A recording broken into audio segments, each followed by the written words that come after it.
My name is Gleb Alexandrov. Welcome to yet another tutorial from the Cinematic Lighting course.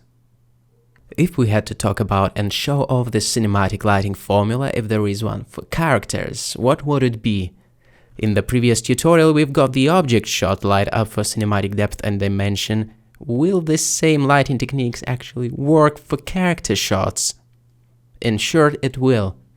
There are a few key principles of lighting that make images feel cinematic, like there is a few logical steps that conclude in the appearance of what we call a cinematic feeling. Playing to the shape and dimension, keeping the lighting motivation in mind, aiming for the maximum depth. There is still a versatile lighting formula that I'll talk you through.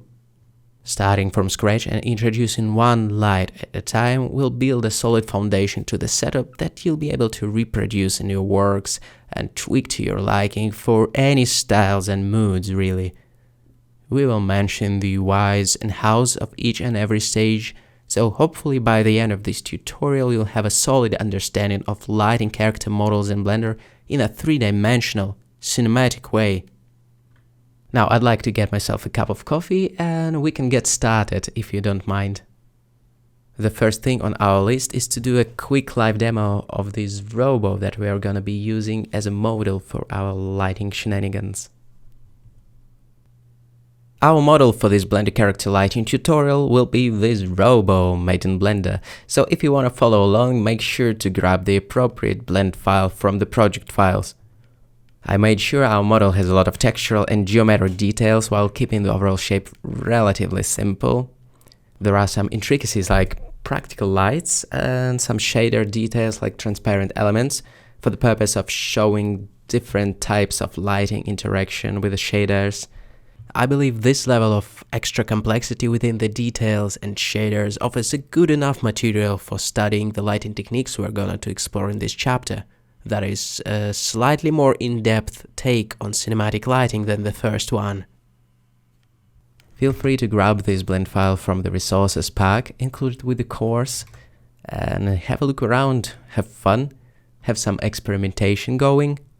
There are a few versions of this file available. One of them features our final lighting setup, so all the light layers can be toggled on and off one by one, so you can see the structure behind this scene. And without any further delay, welcome to yet another tutorial from the lighting course.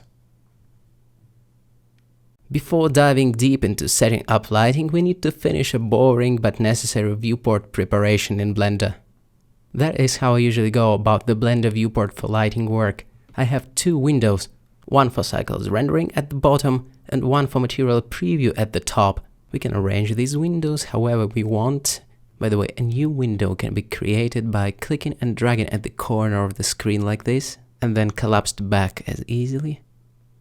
We can think of the material preview window as our working space, our secondary monitor with some generic HDRI environment lighting preset. It doesn't really matter what kind of the world texture we choose there in the settings, as long as we get a clear, informative view on the objects in the scene without our creative cycles lighting getting in the way. It can be any of the default HDRIs included in Blender. The rotation of the environment and the overall strength of this generic lighting preset can be tweaked there as well. This isn't our lighting setup, it's just meant to be informative as our secondary monitor. So I think I'll just go with this second HDRI called CarTR.EXR. Well, technically there is an option in there to enable the scene lights as well as the scene world to make this viewport correspond better with our rendered view.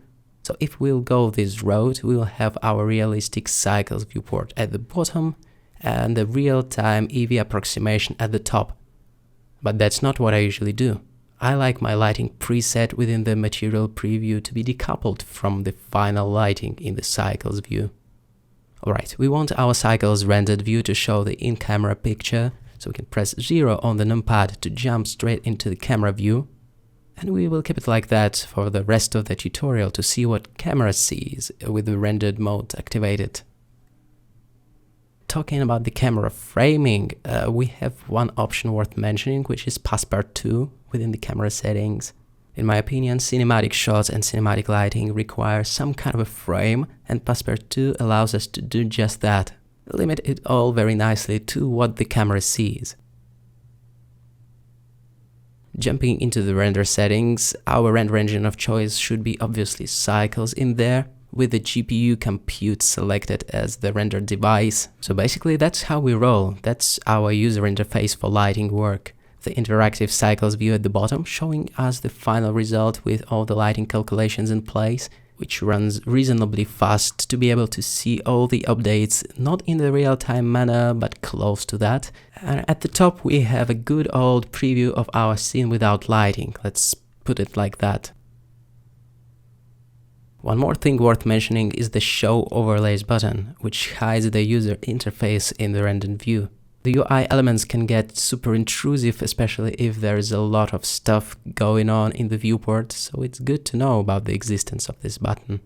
And finally, if you see any errors related to GPU rendering, it's worth checking the Blender Preferences, the System tab, and check if your video card is displayed there. I have NVIDIA GeForce RTX 2080 with the optics selected as the render device, so the GPU compute option is active for me, just like it should. I don't think we'll need this temporary light source.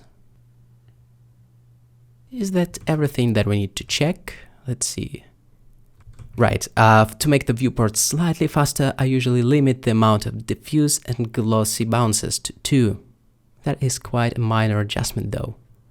And as a matter of my personal superstition, I usually bring up the amount of the indirect light clamping, all the way to 30 or 50. You know, I'm so afraid of losing some precious light interactions. Then Ctrl B defines the render border. We can use it to draw the rectangle around the camera view to constrain the rendering only to that area. And going over to the output properties, we will see the render region checkbox appeared. This shouldn't be overlooked because this can really speed up the rendering. As a quick note, both the viewport and the render samples have been set to 128. There is also a quite fundamental denoising checkbox worth mentioning. The settings available there are once again restrained to what GPU you may be using and the preferences you highlighted earlier, basically optics or Intel denoiser, so on and so forth. Real-time viewport denoising is such a miraculous technology. It is so effective at suppressing the fine grain at the cost of some viewport fluency, unfortunately. It's always a trade-off between latency and, let's say, clarity, and further down the road we will definitely enable denoising, but for now let's just check the render denoising and leave the viewport intact. Another thing worth mentioning is that this particular blend file features some drivers for controlling the practical lights. Don't be scared though, we won't be doing any driver maths. It's just a control located in the practical lights collection. After finding this little thing in the drivers subfolder, we can jump into the object settings, scroll all the way down to custom properties, and there we will find a bunch of controls. The prefix, for example L_01, defines the light, and then there are 3 properties to tweak for each light: the hue, power, and saturation sliders. This is a pre-set up nice little helper for this demo scene, so we don't have to dive deep into the material properties for each practical light that we have. Play with it if you want, but don't bother with it right now. We will need this for the practical lights section further down the road. When we said that this lighting setup will be cinematic, we were serious about it, you see? We have even got some practicals ready. For now, I'm gonna zero out the power for each light, which will effectively turn them all off. So 0, 0. As a quick reminder, the blend file can be found and downloaded from the resources section. If you cannot find it for any reason, feel free to drop me a line, or feel free to join the students chat on our Creative Shrimp Discord channel and ask any question basically, or help other students with it. This time, unlike the first chapter, we aren't going to start by plunging into darkness and establishing a key light as soon as possible. What we're gonna do instead is slightly more advanced. We're gonna get the initial idea for the light's placement based on one of the high dynamic range virtual environments, the 360 degrees light spheres that capture real-world lighting data. This approach feels kind of similar to shooting with an on-location light available, then basing some of the creative choices on it. In other words, to make it feel cinematic rather than theatrical, to make it feel like the light setup is grounded in some kind of reality around the model, we will base our lighting choices on the motivation derived from the initial high dynamic range environment. The rest of the steps, though, will fall really nicely into the formula that we have described in Chapter 1, so it's a natural extension of the workflow we are already familiar with. Our cinematic lighting setup starts this time by sampling the on-location light from an HDRI spherical environment. There are a few ways of doing it. The most common one is to use the world shader. In order to do it, we need to open the shader editor in the top window and switch its type to world. Dot on the numpad will help us to focus on the nodes. Here we see the background shader. We need to click on it and press Ctrl T to generate 3 nodes: texture coordinate node, mapping node, and the environment texture. Now the high dynamic range panoramic image should be loaded in. So here is my small collection of HDRI images from polyhaven.com. I will probably select one of the hangar images after checking its thumbnail. Let it be this second one, for example, in the 4K resolution. My absolute favorite place to download HDRI images from is Polyhaven HDRI section, which was previously known as HDRI Haven. There you can choose from a super broad selection of high dynamic range panoramas with 3D previews, so we can look around and gauge the panorama better. Personally, I love the colors and the window placement in this panorama. I think it will serve as a great starting point for our cinematic lighting exploration. After loading the HDRI image up, we should see that our robo is now illuminated by this real-world environment. Next, we usually try to find the best placement or the best angle of the HDRI by rotating it on the Z-axis within the mapping node. And if you feel a certain lag in the process, there is a solution to it. There is a hack. Down in the world settings, there is this sampling method that can be changed to manual, and it usually makes the process of updating HDRI slightly more responsive. Now it flies. Isn't that great?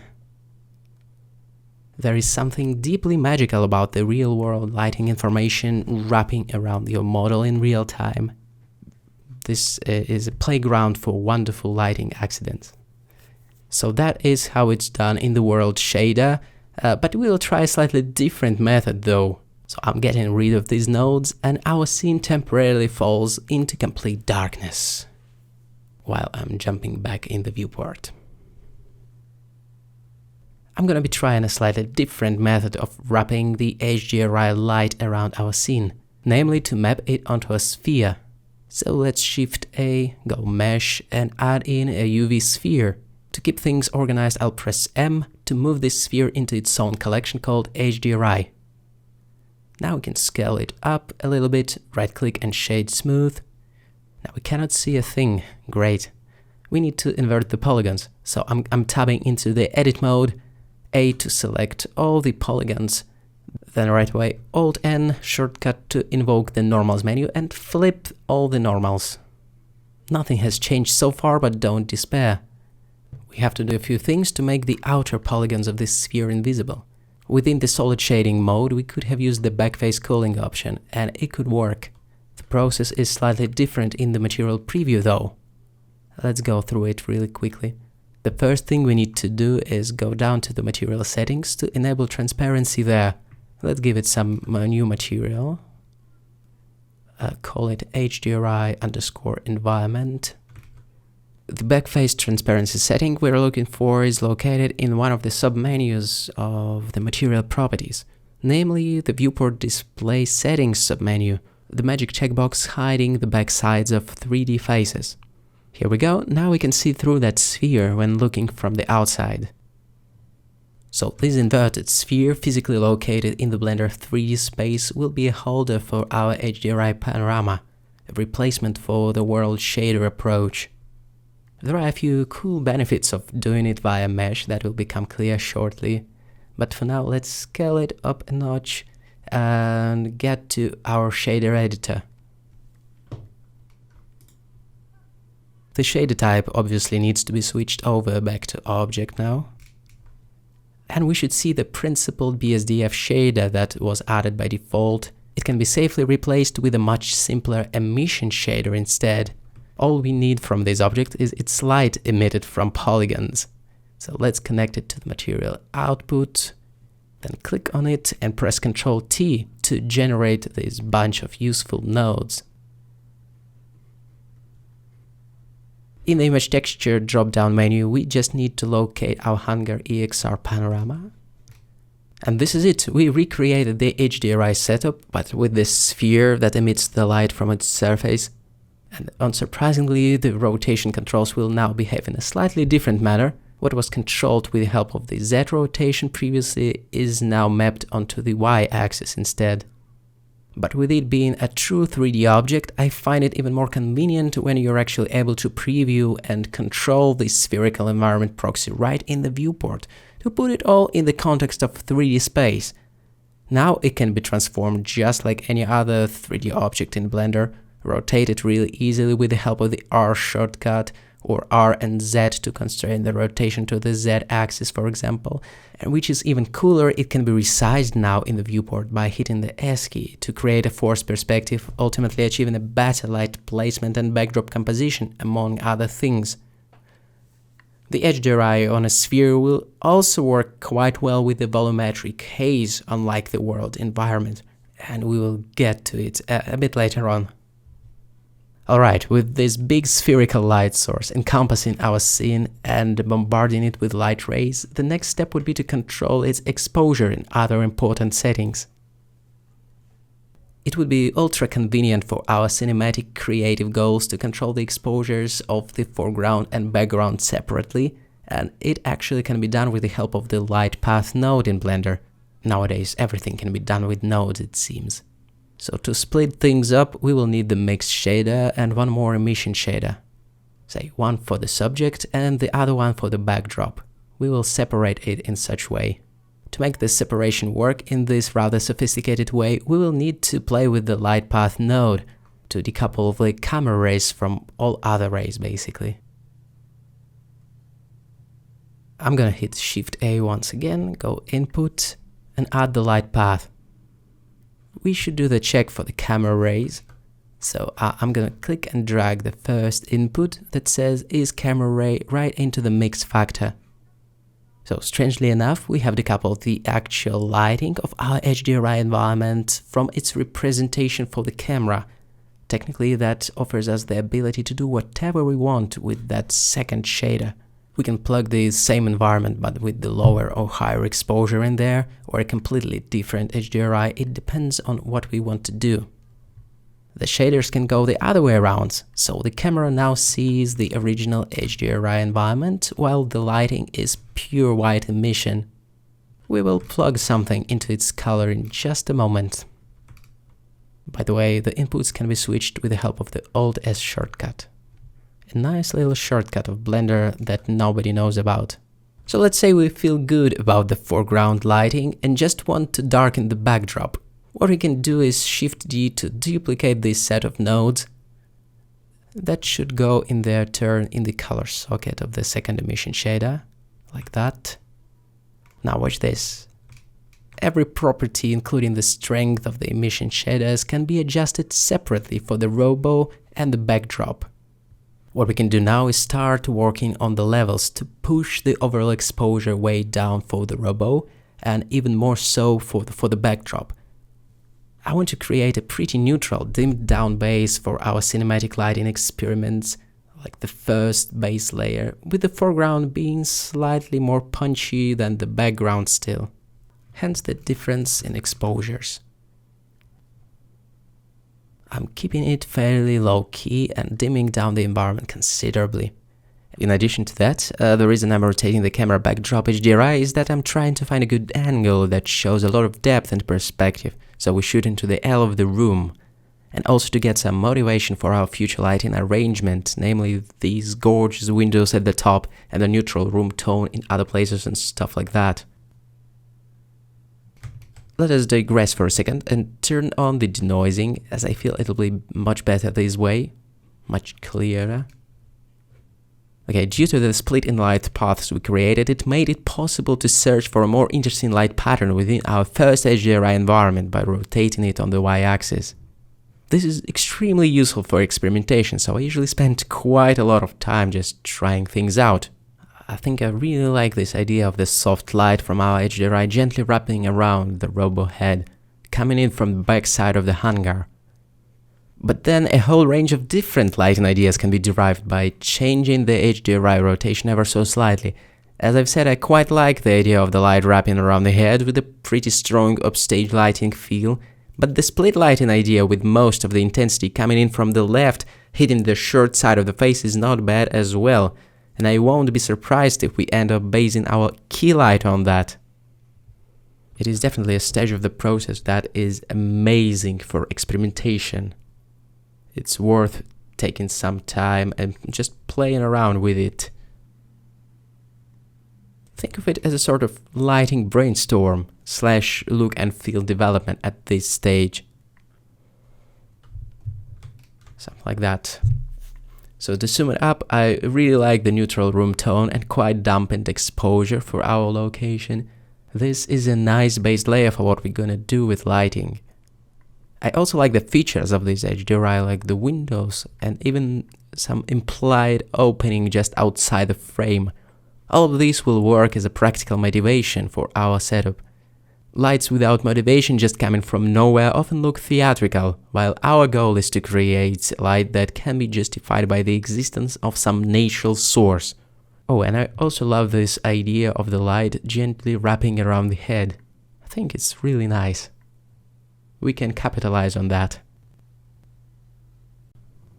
After nailing a good angle for our HDRI and finding the right HDRI for that matter, we can try adjusting its brightness or exposure and its white balance.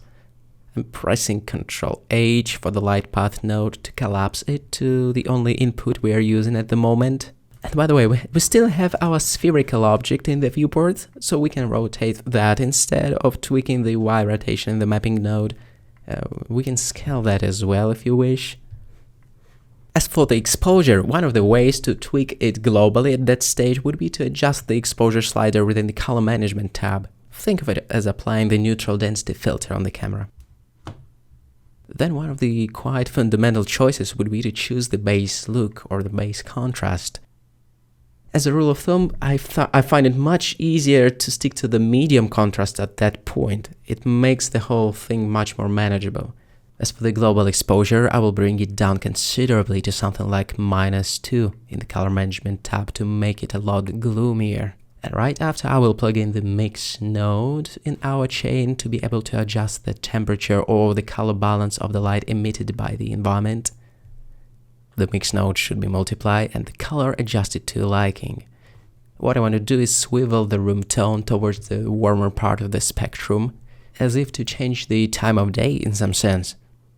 It is similar to tweaking the white balance in real cameras. Hopefully it will make it look more of a golden hour situation rather than a broad daylight. Now we need to extend the same treatment to our backdrop and tweak it to your liking, the mix factor I mean. As we have the light path split, it's completely normal to have slightly different values within the mix factors. I think we can make the color slightly more saturated, slightly more peachy. There is certainly room for that. You can check before and after by pressing M to mute and unmute the nodes, and I think that looks good. I enjoy the darker and warmer ambience of our canvas light layer with the evening undertones. While not affecting the light sources directly, depth of field still plays an important role in how light gets transported through the lens to the sensor. So let's take a moment to click on the camera border to select it, jump over to the camera settings, and let's see what we have here. It's a quite zoomed in lens at 120 millimeters. We just need to tick the depth of field checkbox Select the focus object, or the distance for that matter. We already have placed the empty object serving as our focal point. So the f-stop value controls the depth of field. The lower the f-stop, the blurrier the background as a rule of thumb, if the focal point is our subject. I will go with a pretty wide open aperture with a f-stop of 1, which offers just enough separation but not too crazy on the blur. As for the vertical squeeze of our out-focus elements to bring it closer to an anamorphic lens look, I'll go all the way to 2 in the ratio slider, which means yes when translated from Sliderian. Make it anamorphic. Here is a quick comparison of different aperture ratios within the camera settings. The aperture ratio of 1 imitates good old spherical lenses, the uniform bokeh circles, all that jazz. The aperture ratio of 2 imitates an anamorphic lens with a vertical squeeze of out-of-focus elements. Here is the creamy bokeh of the wide open lens, which is spherical. And this is its anamorphic counterpart. This effect can be more or less evident depending on the scene content. The brighter out-of-focus glints will show off the anamorphic squeeze in a more impressive way, definitely. But in any case, this adds a cinematic touch to the image, as this type of bokeh is often associated with a certain look, which is quite common in the cinema world, and we are accustomed to associate it with films. In films, it's also accompanied by a widescreen aspect ratio and a very characteristic lens flare due to technical reasons. We will touch on it a bit later. For now, let's double down on the fact that we pay tribute to cinema lenses and that special look. We should be good, the blur isn't too crazy, just some separation, which is always good. Do we still want to give one more try to scaling or spinning our light sphere? Or was it good? What I like about starting with HDRIs is happy lighting accidents, like having these beautiful windows and natural ambience to work with. It could take some time to find the right content, but it is worth it. Oh, look at this part, a sunbeam out of nowhere, nice. At the same time, I like a darker room tone and no hot spots from the front side, effectively limiting the intensity that otherwise would have bounced back straight on our robo face. That is some pretty nice lighting stuff right out of the box. Next, we can try to multiply these ideas that we already have here with the help of the artificial light sources, like maintaining the neutral room tone, but at the same time getting a proper main light going, then wrapping some light around in the form of the rim light or the hair light. After that, filling in the shadows and all that jazz. It is much easier to do all of that with a decent source motivating these lighting decisions though. Of course, it all starts with adding a main light or key light. As we remember, the key light is supposed to be the brightest, most prominent light source, which function is to sculpt the shape and dimension of our subject, and in some cases to draw the viewer's eye to something really important. And by the way, I'm gonna be creating a new collection for each new layer of lighting. So this one is light_key, and it will be heavily motivated by the environment we have here. Namely, these big and soft windows with the overcast daylight streaming in. Of course, technically it could have been motivated by some other light source which exists in the scene, for example by this gate, but I'll leave this gate for the rim light instead. And our key light will come in from the windows for sure to hit the short side of the face on the left. So I'm gonna press Shift A and add in an area light.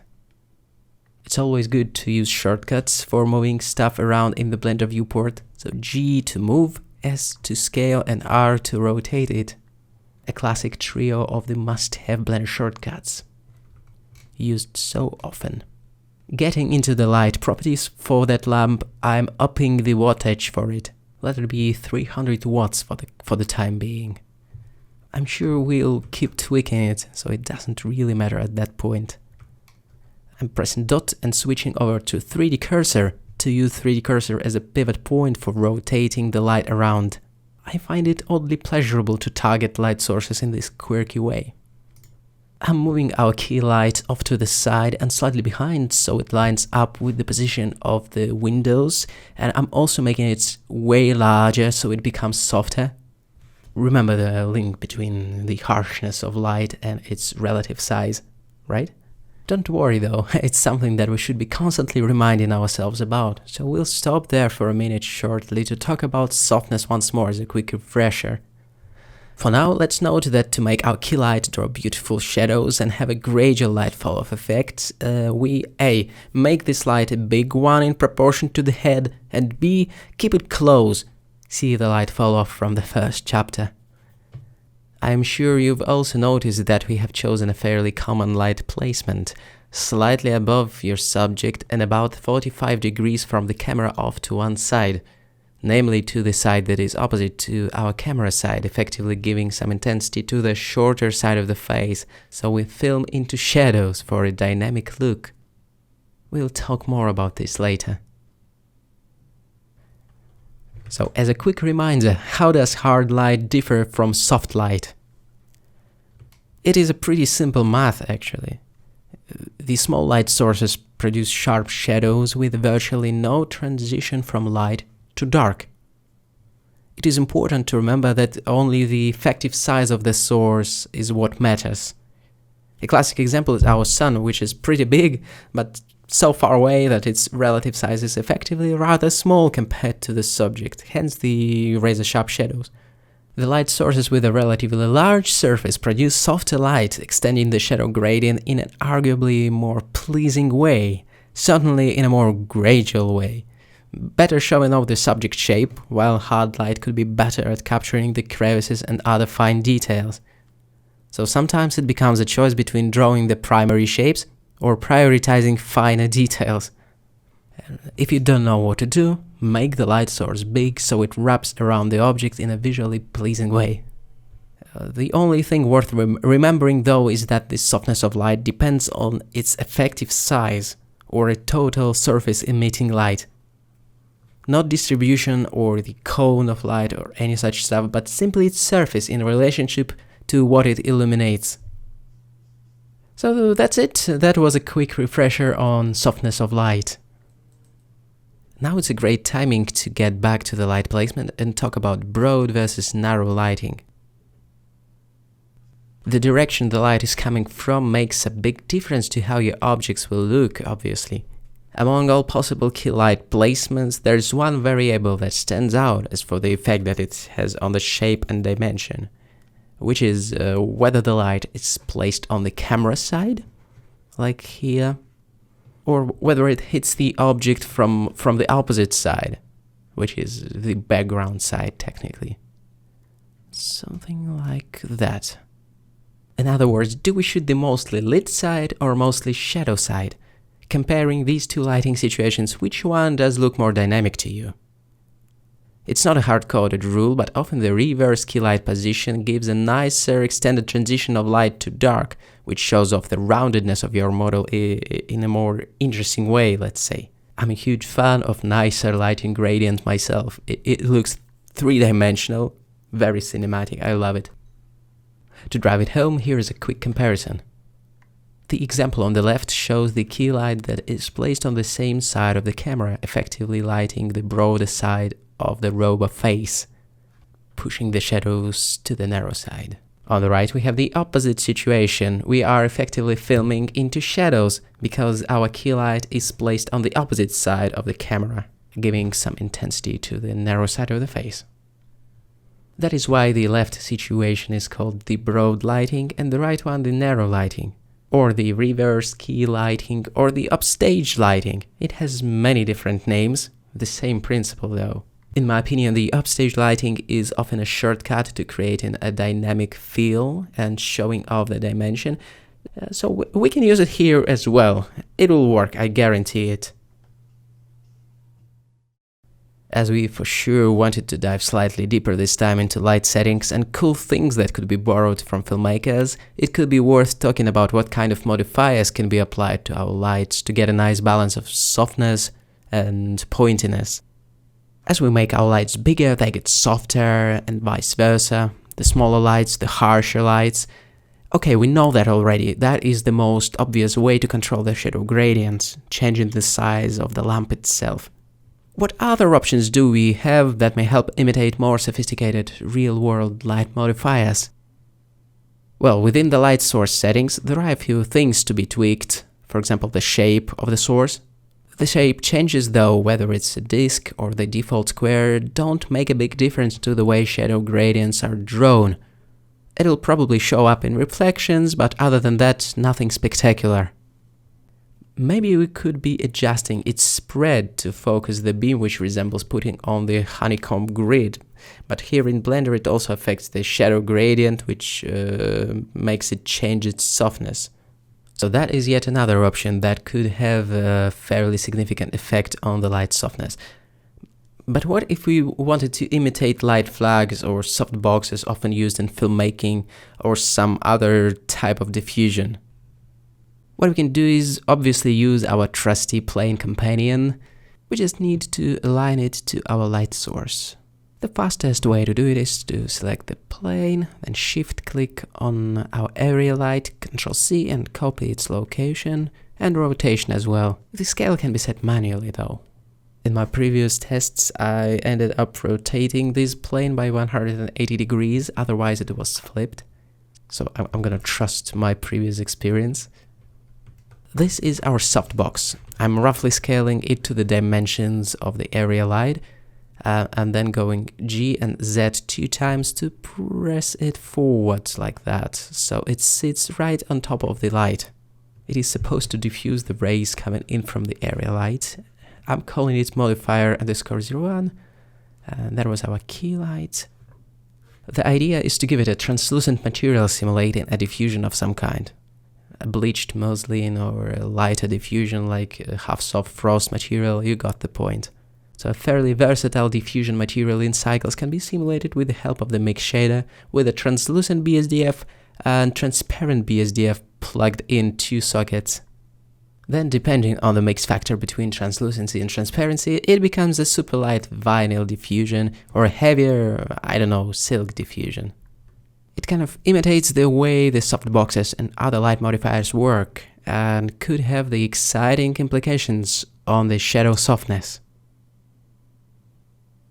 What is also interesting, watch how the light size and the way it's moved away from or closer to our softbox is affecting the shape of the hotspot, which in turn affects, how should I call that, the softness pattern. The hotspot in the middle, giving away most of the intensity, can be made blurrier or sharper, opening a can of worms, or rather a huge array of possibilities as for shaping the light. Speaking about the shape, it can still be changed within the light settings, as we have mentioned before. As the hotspot gets smaller, the overlighting pattern becomes a bit more pointy, a bit more crispy, but even then we still have some softness emanating from the blurrier parts of our softbox, depending on its material. And then again, changing the type of diffusion via the mix slider is a deeply interesting and very photographic way of shaping the emission surface. What is fascinating is that this pretty filmic technique can be imitated in Cycles in a pretty faithful way, with great, almost real-time feedback, which I'm sure many filmmakers would enjoy. To sum it up, the way we use our improvised softbox here is mainly to achieve a nice balance of softness and this more focused area in the center, giving off a little bit of crispier shadows at the same time. To drive it home, let's have a look at a simpler example though. Ta-da! This uniform light plane has a perfect undisturbed softness due to each point of its surface radiating light, so it's as soft and rappy as it gets at this size of the light. Watch the transition on our stony sphere and on the floor, sometimes it's called the shadow terminator. Shifting the light towards the center leads to tightening of the shadow gradient. Notice how the side of the sphere, which is close to the source, got some extra intensity, and then the light falls off more abruptly here. The whole vibe is not as ambient as it used to be. The shadows got tightened up, some finer details like these crevices in the ground have been picked up. All of this due to a small change in the light shape, really. It can be pretty tricky to put into words. I hope you can feel the difference. Making this flag a bit transparent, not to be mistaken with translucency, makes the shadows even crispier if the light source behind the modifier is relatively small. So this is basically our Blender version of half soft frost fabric, like a shower curtain or something, letting some part of the beam to pass through and giving the other part the Gaussian blur. It is neither soft nor harsh, but if you make it even more transparent, it starts to lean towards the harsher side. So it's kind of gradient of softening options going on. The takeaway tip from this section could be this, I guess. Shaping light with physically plausible modifiers in Blender, such as any kind of semi-translucent stuff, is an interesting way to change one of its main characteristics, softness, which is a major part of the look. Although it can be quite taxing in terms of computer resources for rendering this fairly advanced stuff, it's definitely worth experimenting with, I think, especially if you feel a bit nerdy about these things. Well, to further complicate the matters, we can play with the compound light sources. Who said that there should be just one hotspot? Nonsense, there can be as many as you wish. So I'm pressing Shift-D to duplicate our first key light. Let's rename it right away to keep things tidy. Let's scale it down considerably so we can move it really close to our light modifier and make it super punchy. Like a super punchy light area giving away the harder light. You decide how punchy you want it to be. We can extend it vertically to make it look like a lightsaber. The dimensions or proportions of light is yet another super exciting topic that we won't go into right now. So we've got the lightsaber thing going within our compound light source. It's already awesome, gives it a bit of a harder edge. Now we can change its temperature as well. We can add some complexity to the light, not only in terms of its shape, the shape of the hotspot, but also in terms of the colors it emits. That will hopefully result in some extra visual interest and separation on the model. It usually does. One thing that still bothers me is that we can still see our virtual softbox right in the viewport. What we can do about it is visit the object properties for the light modifier and untick the camera rays visibility. It'll make it invisible for our camera. Then it's up to you to decide on the balance of these elements of our compound light source. I don't know, maybe we can dampen the lightsaber element a bit? But then I quite liked the balance as it was before. So I think I'll reduce the wattage of the first light as well, ever so slightly. Alright, so that's yet another cool thing that we can do with our key light and all other lights for that matter. It is also worth reiterating that one of the main functions of the key light is drawing or modeling the curvature or 3D shape of what it illuminates. To play a bit more with that aspect of our key light, I'll go ahead and clear the stage by toggling our HDRI environment off for a moment. What I'm going to do next is add some extra key lights to help bring out some features of the face. That's one of the natural centers of interest, and it's a no-brainer to draw some beautiful gradients in that area and generally to push some more exposure there. So we have our softbox thing with a couple of lights behind it. Let me toggle its visibility back on temporarily to see what I'm doing. So I'm gonna grab one of these lights and this softbox and just copy it out with Shift-D and move it into a new collection as well, I think. I'll call this one light underscore key underscore 02, surprise. To tweak one light at a time, I'll focus on this new collection only. So this is light underscore key underscore 02B. Look, I always rename everything. Okay, so I made this modifier a bit smaller, and the only thing I'm looking for here is a nice soft gradient and a nice reflection revealing the hard surface shapes of that part of the face, the eyes or lenses area specifically. and the part underneath with a bit of exposure slipping through the glass and lighting the beautiful electronics underneath. How sharp do we want this light to be? That's the question. The light spot shape could be made more focused, I think, to help bring out the details. Okay, then do we need to adjust the softbox material? We can try. That's why I'm giving it a new material just in case, though I don't think making it more transparent is any better after trying. So yeah, never mind, that was just a test. False alarm. Okay, switching back to the material preview mode in the top view. Sadly, it doesn't show the translucency, but yeah, I guess we have what we have. Now let's have a look at all the key light elements together.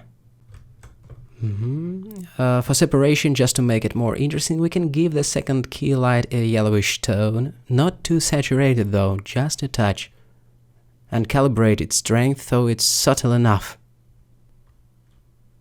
Just adding a tiny bit of exposure there, to be honest, just so we can pick up those sweet details. That looks good to me. Now toggling back our HDRI. I think that's much better with that extra source. It helps to show off that important part of the face and show off our crazy modeling we spend so much precious time on, if you know what I mean, which is always a bonus. Interestingly, while there are a couple of different lights kind of doing slightly different things, they still work together. Conceptually, all of this is our key light, a compound key light, let's say. Finally, let's get rid of the ray visibility of our light modifiers once again.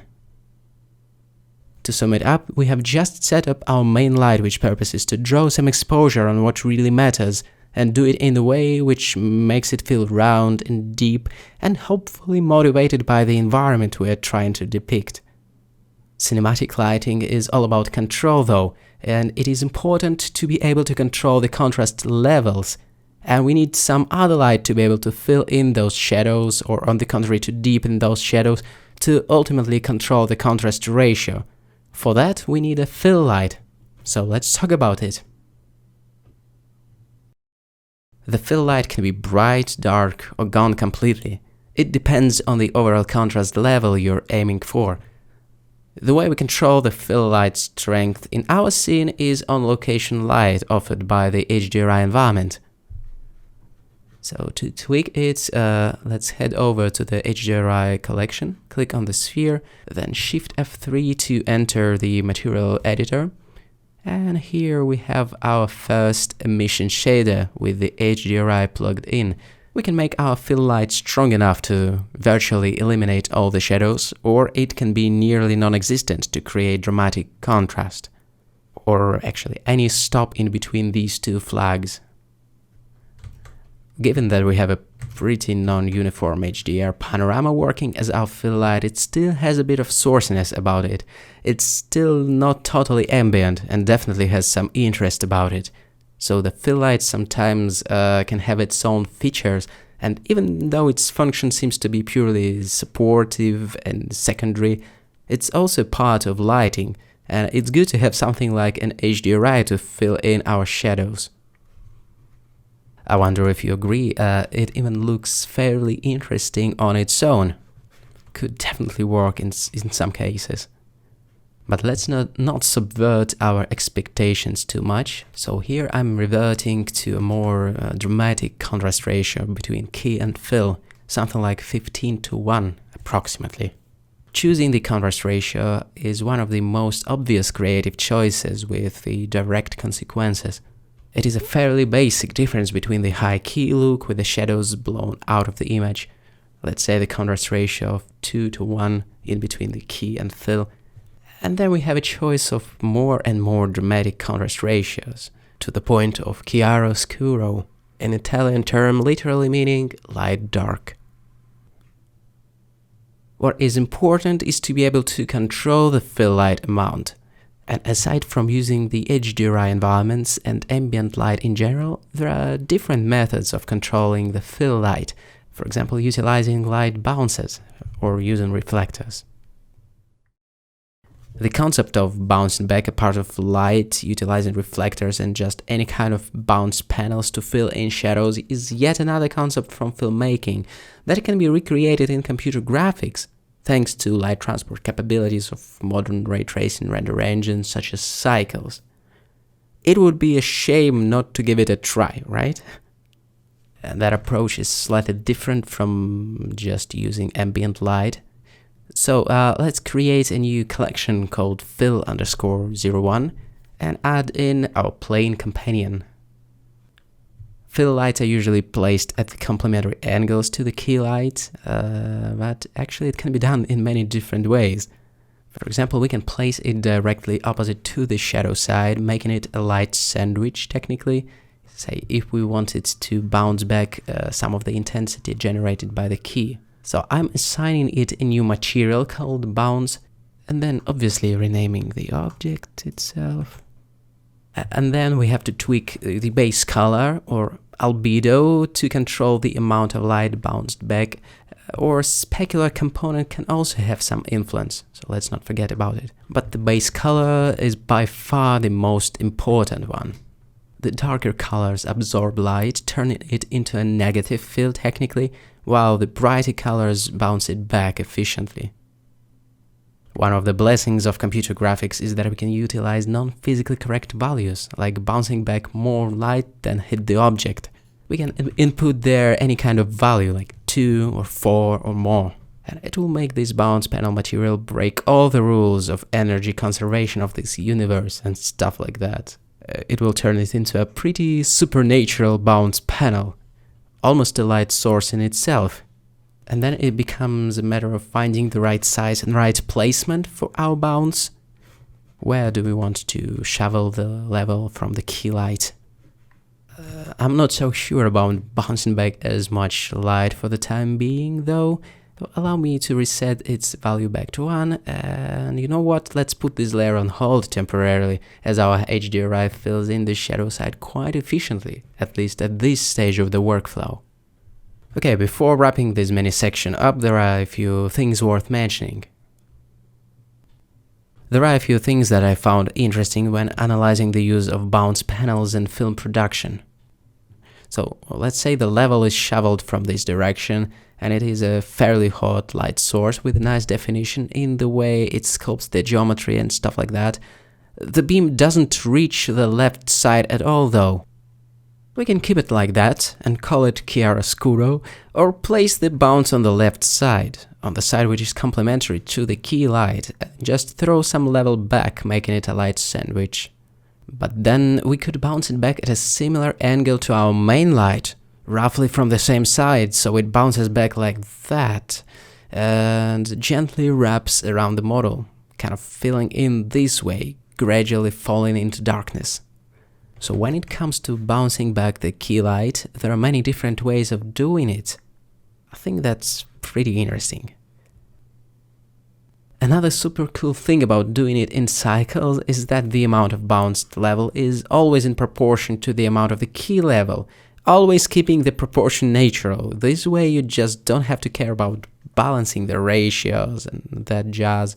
That's a cool little thing I thought is worth mentioning as well. Yet another technique from filmmaking that I think is definitely worth knowing is a concept of negative fill. Sometimes the motivation for using a panel is not to add light but to remove it, bringing the shadows down and increasing the contrast. Like, oh, we have too much light on location, quickly, let's do something about it. Place a 4x4 neg here to get a nice deep shadow on the face or something.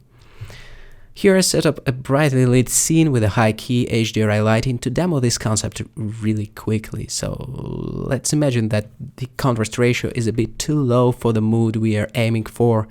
And here it is actually much easier to remove some ambient light rather than unpack the extra lamps and mess with the HDRI. Then we would need a plane, and we need to place it where we want to reduce the amount of ambience. Usually the light coming in from the camera direction is the most unwanted because it flattens everything too much. So usually the neg stands right behind the camera or something. I'm giving it a new material, fill_negative. It is gonna be a 0% albedo, a pure black color absorbing all rays that hit it. The specular component goes down to 0, 2 just in case, to avoid any light rays escaping. Then scaling this neg affects how much ambience do we want to absorb from that direction. Notice the contrast levels going up and down. That's pretty cool. And then again, the amount of the surface reflectance or its base color can be used as a slider, controlling the contrast ratio of this set. If one negative bounce isn't enough, more can be added to form a book-shaped or V-shaped corner, effectively cutting the fill light from this general direction all at once, for example. The point being, instead of adding extra lights to shape the contrast, we negate the parasitic fill instead, to boost the directionality and drama of our lighting setup, if that makes sense. I think it's very interesting indeed. As usual, I'm gonna show a quick comparison as a cherry on top. So there is our test scene with lots of ambient light. Here we applied a negative fill and even more negative fill to make it dramatic.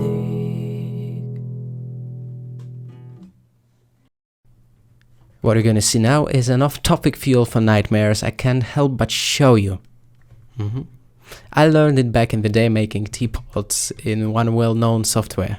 It goes like this. In a wonderful world of computer graphics, lights can have negative strength, sucking in light like a mini black holes, rather than spreading the light.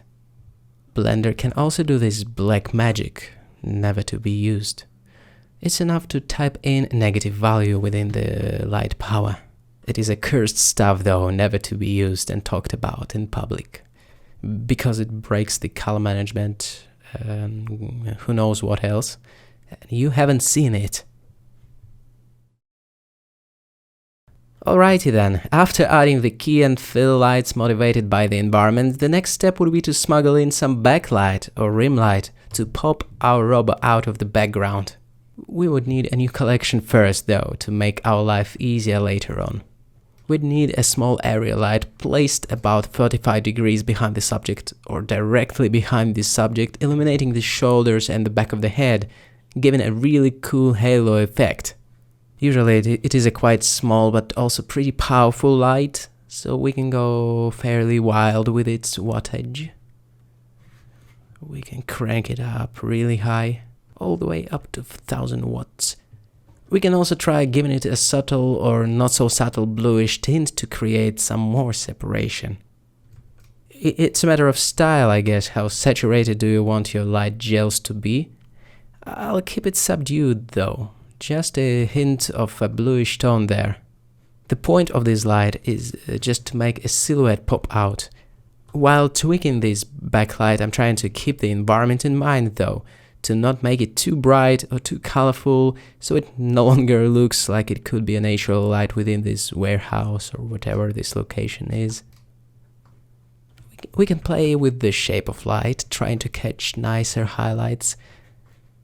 Generally, a smaller, harder light works really well here, since it picks up the textural detail really well. So this is our backlight, almost directly behind this subject, outlining the silhouette. Following up the idea of compound light sources with more interesting patterns though, it could be worth adding a larger light into the mix, to play with the idea of the light wrapping around the model. This idea was present in our initial HDRI, so maybe we can build upon it. I don't know, what do you think? With a slightly warmer tone and the power turned down considerably? Could it work? I think it could. These are all valid considerations. Ultimately, it's up to you to decide whether you like this extra wrap or not. I think it is okay. I'll certainly leave this second backlight for this extra wrap. I think even though it's fairly subtle, it adds something important. So let it be. Now let's have a look at the whole package. That is how it looks with and without the backlights. We can officially confirm that it adds something important. It looks nice. So that was our rim light, and now it seems we have a fully fledged 3-point lighting system in place. Here is a quick summary of what we have done so far with our cinematic lighting setup. We have placed the key light to hit the shorter side of the face on the opposite side from the camera to drop all the beautiful shadow gradients in our direction. This created a rounded shape with a gradual dive into darkness. To fill that darkness in, we utilized the ambient light offered by our HDRI environment, effectively reducing the overall contrast and just revealing the stuff that otherwise would have been too dark. Next, we made our subject's silhouette glow by adding pretty harsh backlighting. Not too extreme, not too subtle, a cool halo popping it out from the background. It effectively turned our setup into the industry standard 3-point lighting, a setup widely used in films, photography, and whatever else. This setup is already pretty versatile because from here you can mix and match for all kinds of combinations. Maybe the key light could stream in from overhead, making the light fall off go in that direction. Who knows? It very well could be. This would be a broad lighting since the key is at the same side as our point of view, but it could work just as well. Well, maybe not as three-dimensional as the reverse key lighting, but again, it's a subjective thing. Then the rim light would be there, lighting our silhouette from that side, picking up all the beautiful textural details. And our fill light would come in from below, filling in those darks. That's how it would go. It would still be the 3-point lighting, just with a different mix of elements. That's it. There's a reason it's so widespread, this 3-point lighting thing. That being said, you don't necessarily need all 3 lights though. There's nothing wrong about 2-point lighting schemes and 1-point lighting schemes for that matter. It depends on the type of cinematic look you're going for. I can totally imagine the silhouette type of look with just the rim light and tiny amount of fill, and even though it's a bit more flat, as we can't see much of the roundedness of shape, but it is still a valid light setup. Or our key light could come in from the background, turning it once again into the upstage lighting situation. I am a huge fan of it, if you haven't noticed already. Narrow lighting, aka the best thing ever. So that was a quick overview of our lighting workflow so far. A solid 3-point lighting foundation is in place. If you don't feel the need to reshuffle its components, we can carry on adding much needed contrasts, the sun and stuff like that.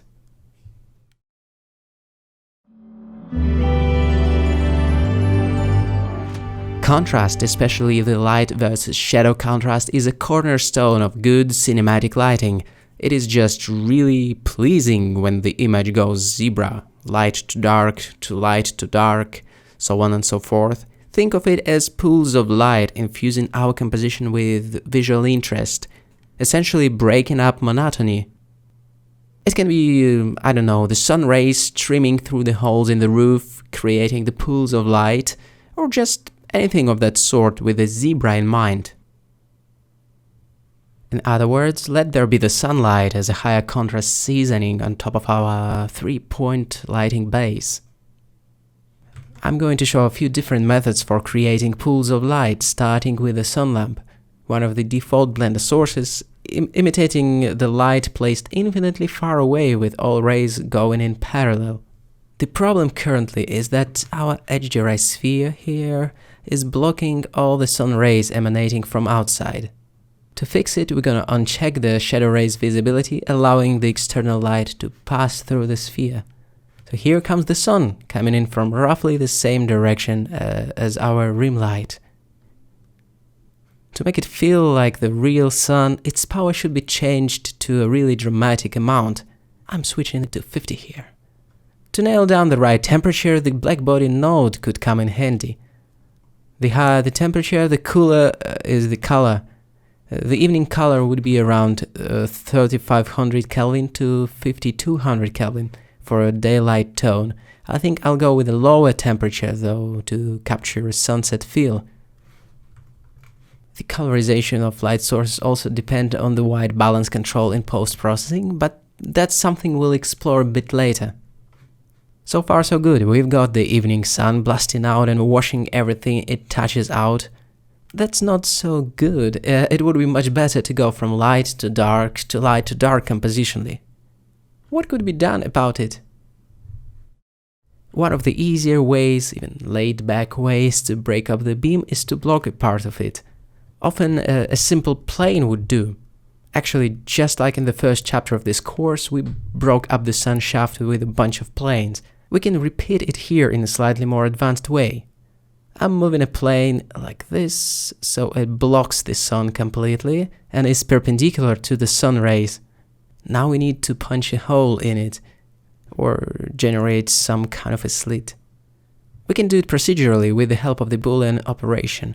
I'm adding a cube here from the Shift-A menu and copying the plane's rotation to line it up nicely with the plane.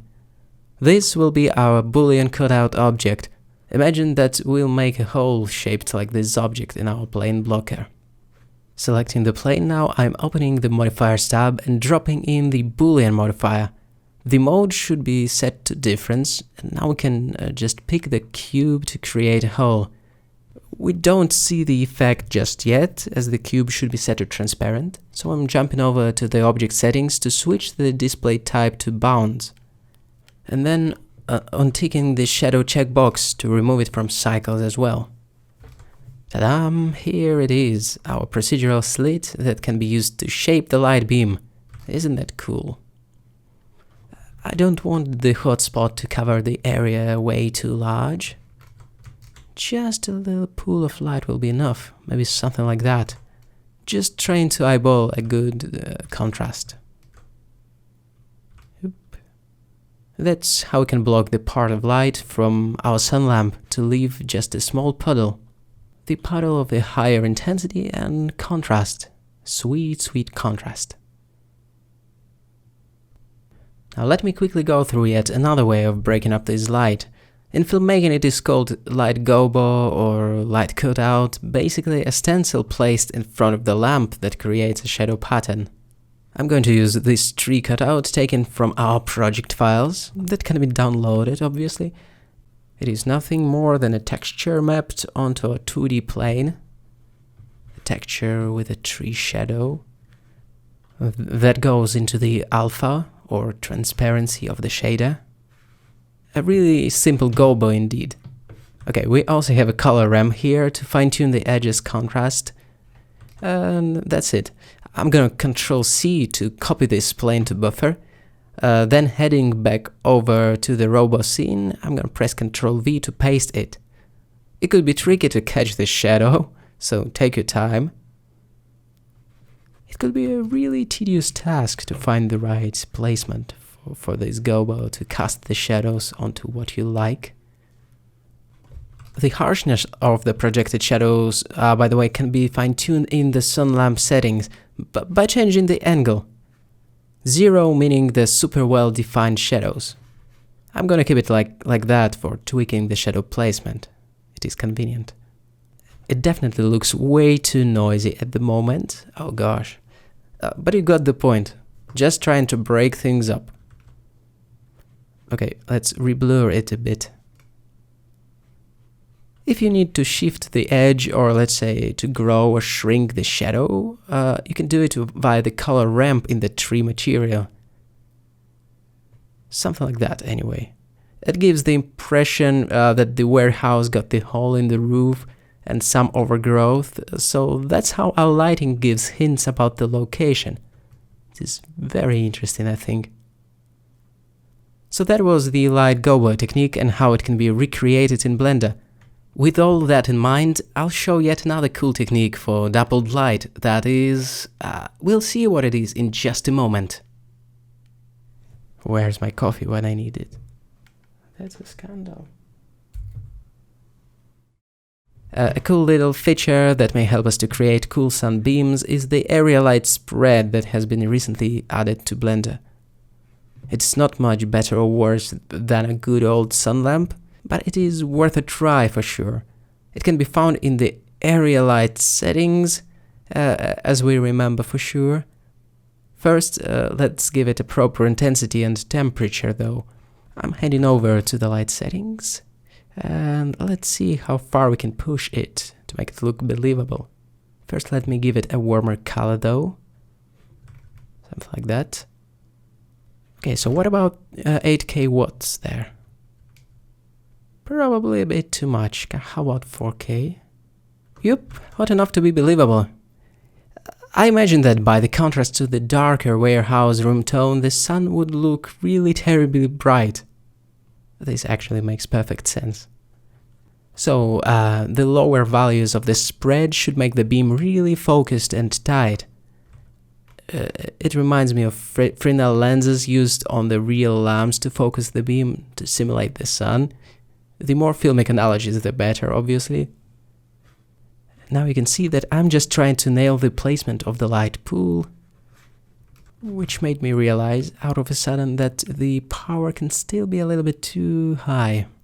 So I'm cranking it down all the way to 80 watts. That is quite a dramatic drop, but I'm sure we will be able to tweak it anytime. Shift F3 should bring us into the shader editor, where we can check use nodes and play with the light texture. I'll go ahead and drop the noise texture there to give us that random texture for our light. Plugging it into the strength input doesn't change much. It should be contrasted for this to work, so where is our color ramp? Where is it when we need it? Squeezing the flags closer to the mid-range should make the noise texture more defined, and that's exactly what we need. Now, when the shadow pattern revealed itself, another way of controlling it is to move the light around, namely to slide it closer or further away. It is an interesting feature of this type of light, so let me show it to you really quickly. I'm pressing G to move and then Z twice to move it on the local Z axis, and watch how the pattern changes. Fascinating.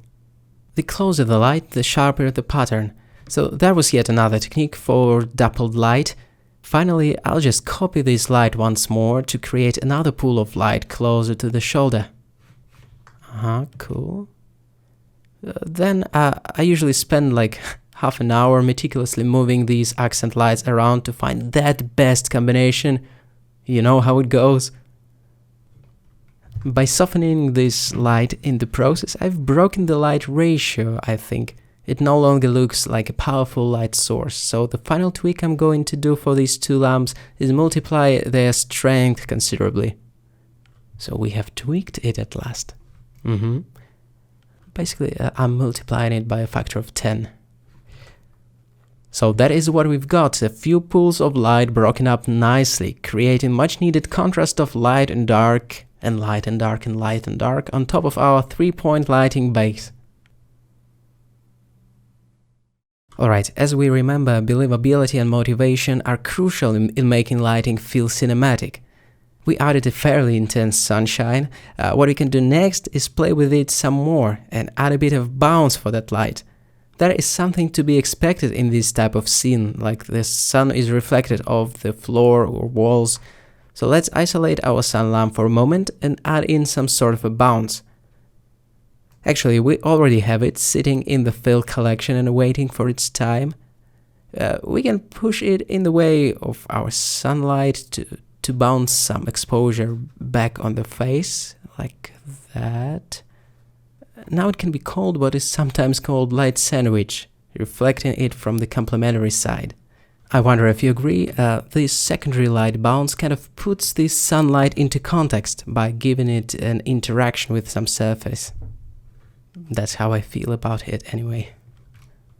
Okay, the amount of exposure returned depends on the color of its material, and just as we did before, we can break the energy conservation low there and actually give it a value that is brighter than 1, brighter than white. We can give it a reflectance value of whatever, 2 or higher, making it reflect twice as much light as it receives, or 4 times as much light. Then supposedly the sunlight bounced off the floor something like of a brownish surface, picking up its warmer tone. Thus I'm experimenting with the yellowish tint for that bounce. Now it's really warm. Be careful not to go too wild with the value though. It starts to look really sourcey and emissive really quickly. It becomes no different from using an area light. So I'm rolling it back to 4. As for the placement, well, I'll still keep it on the complementary side, I think. It looks good to me so far. Now, do you want to have a look at all the lights in tandem? No worries, here we go. Here we go. Now we have nice and probably a little bit too strong bounce simulating the sun reflected off something. Do I like it? Probably. It makes it more believable, but somehow I think I have slightly overdone it. Let's see what we can do about it. To make it a bit more subtle, I'm going to move the bounce somehow off to the side and maybe to the bottom like that. And I'm gonna desaturate its color as well. Yeah, it's really dangerous to overplay any individual light. It may look punchy on its own, but it breaks the setup. Like this fill here. It's punchy? It is. Does it drag our lighting setup into an unpredictable direction? Also yes. So let's stick to a more plausible reflectance value. A brief summary of this step for you folks. We've already had a fair amount of ambient fill in our scene, coming more or less from all directions, so technically that's all we need to control the contrast. That being said, after blasting it with a sun lamp, it made sense to bounce it off on the opposite side, from the floor or some surface over there, although it obviously doesn't exist in the scene, but we can still simulate it. And that something gave our bounce a brownish color, let's say. The extra exposure coming in from that direction could have made it look like there is something there outside the camera view that's able to bounce it back. It also helped with emphasizing how strong is the sun really, that secondary bounce. I really hope you have a relatively easy time following our lighting setup so far. Next we're gonna talk about practical lights. It'll be exciting. If you want to share your results and just talk about anything, feel free to join our Discord, where we have the students chat for this course. I'll be happy to see you there and on our Twitter as well, and just everywhere. Let's get in touch. Okay, the next video will be about practical lights. I will see you there. Practical lighting is a concept of smuggling in actual lights in the frame of the shot in one way or the other to create a sense of realism, possibly to motivate some other artificial light sources and just to make the scene feel more dynamic. In this scene I've already set up a bunch of such practicals. You can open the Practical Lights 01 collection, then the drivers subfolder, find the lamps_control01 object and jump into its object settings. To scroll down all the way to custom properties. There you will find the power, hue and saturation controls for all the practical lights, L01, 02, 03 and so on, representing each practical in the scene. Feel free to play with it to see what is what, but basically what I'm gonna do is light up these lamps, LEDs and stuff like that with keeping the light ratios in mind. In my opinion, it shouldn't be brighter than our sunbeam to not break the proper light ratio that we have established. So I'm just using these practicals for decorative purposes as a few light pools here and there, and maybe to enhance the sense of realism at the same time. It should be possible to change the hue and saturation of every light if needed. It's set up via Blender drivers, which we won't go into, but basically you have all these sliders exposed. Sometimes to make the cycle slightly faster, I draw a render region with Ctrl B around some portion of the viewport, like here. Okay, I think that the level is okay for the flashlight thing compared to the sun hotness. It looks reasonably low power, let's say. Okay, now we can enable the second lamp. Tweaking L02 power lights up this panel at the top of the robo's head. And again, I imagine it would be fairly dim, At least I want it to be not too distracting to preserve the light ratios that we have established. Then there comes the rest of the practicals, like this micro LED, a tiny dot of visual interest. And on the side we should have yet another LED indicator. So let's tweak it as well. I think it starts looking extremely cool. I love such details. It may seem almost unnoticeable, especially when it is a pinpoint light source somewhere here, but the sum of such nuances will make the lighting feel rich and layered eventually. That is definitely worth the hassle if you ask me. Although our practicals exist right within the frame of the shot and are part of its ambient narrative, a part of our robot character in fact, their effect can be multiplied with the help of some artificial lights. But first let me light up the most exciting part, which is the sensor's backlighting. Look at this. This should be a magnet for the viewer's gaze. The windows to the soul, and blah blah blah, and just some attractive contrasts in there. I'm giving it a bluish hue as a complementary color to the warmer room tone to play with the contrast of temperatures as well. There are a few types of contrast, as we remember: the value contrast between light and dark, the color contrast between warm and cold, and some other, like the contrast of atmospheres. Let's see how the practical lighting looks on its own though. Aside from shining directly into the camera, the effect on the surroundings is quite subtle. These sources don't really illuminate anything at all. If need be, the effect can be multiplied with adding some artificial extra lighting. It shouldn't always be the case, of course, because sometimes practical lights are just fine on their own, but sometimes we can still enhance it a little bit. If you have a look in the outliner, here we have some extra lights in the extra_01 collection. It is a bunch of point lights basically to bring in some more exposure to these areas affected by practicals. So it's like a really subtle supplementary lighting thing. I am extremely careful to not overdo it though. You should probably be careful too. The amount of lighting spread around should always correspond to the perceived brightness of this particular source to make it believable. Otherwise, it'll just crumble. Okay, the hue of every such omnilight should also line up perfectly with the hue of its parent, for pretty much the same reason. So here at the top we have a tiny area light shaped like the lamp itself. It is slightly more interesting this way, I believe, but nothing too fancy really. Just a little bit more light radiated on the surrounding areas of the model.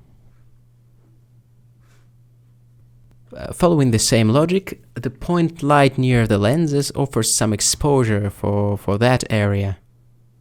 Imagine that we are taking the bluish backlighting of the lenses as an inspiration and extending this concept a little bit. It's okay as long as it's motivated by something. And here we have one more light underneath the glass to imitate an LED indicator or something hidden in there. I thought it would be cool if we could see some of the details there.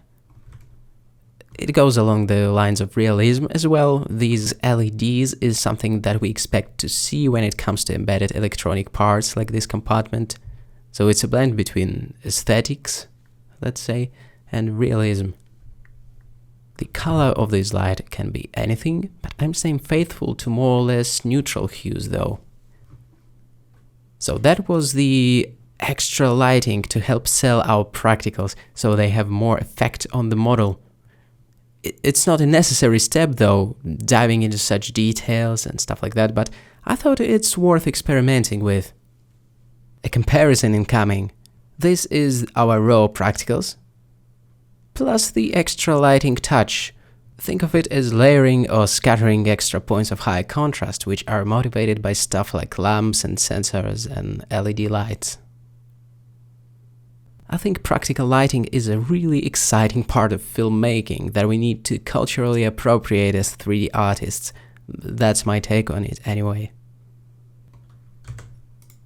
After switching on all the lights, I really dig the complexity the practical lighting adds to it. There is still one thing that throws me off a bit. I don't really like one of the extra lights that we added. Is it this one? Yeah, I think it's a bit too strong. Not a big deal though, it's just my obsession with details. Alright, all feels good now, I think. What do you think? Do you like it more with practicals? Does it feel more satisfying with these extra points of interest scattered around? I think it does. I think it does. Such layering is a part of what creates depth and dimension. What is important is to keep the light ratios in mind though. It is tempting to make every practical super hot and punchy, but we shouldn't do it, and that is why. I'm gonna demonstrate it with the help of the glare effect, which helps to see what's truly bright. And now basically the sun is still the most powerful source, and the practicals look rather dim in comparison. That is a good dynamic range. It is nice and wide, and we just understand the light ratio. If we made the practicals way brighter, that would put it on the same level as the sun, and then the glare will pick it up and it just becomes ridiculous, at least in my hierarchy of light values in this scene. The multiple 100 watts mini flashlights right there. To sum it up, at all stages of the lighting workflow, it is worth remembering about the dynamic range. If the sun output is, say, 100 units, then making this small lamp pump out the same 100 units is a bit strange, as it flattens our dynamic range. The uncanny valley says hi. To maintain the realistic light ratio, it would make sense to rather limit the output of this lamp to something like, roughly speaking, I don't know, 10. You got the point. And these lights, don't know, 0.5, while the sun is a solid 100. That will expand the dynamic range rather than collapsing it, and it will ultimately look believable. Something like that. That is it for the first round of practicals attached to our character itself. We can do more though. We can smuggle some practicals into our film set as well. Let's see how it goes. Practical lighting is a broad and wonderful topic worth a separate tutorial at least, and we won't be able to cover it all for sure. That said, I wanted to show one of the possible uses of practicals for adding a few spots of interest to our backdrop. Even though we obviously cannot expect too much interaction with our HDRI environment, it's still possible to get some practicals going. So as usual, a new collection is dropped first.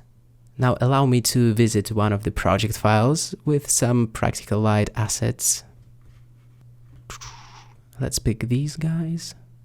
Then Control C and bring it into our scene by pasting it out with Control V. Then it can be some sort of the lamp or a bunch of lamps attached to the wall or something. I'm using the HDRI as a reference for placing these guys. Actually, isn't that cool that we can pick a point on the sphere to help us placing such stuff? To be honest, I'm not positive that this scene absolutely needs the background practicals. Still, it's worth trying it out, I think. Again, I'm giving it a warmer color, just like the rest of stuff in our environment to keep it integrated. Again, I think it would be a good idea to limit the power of these lights.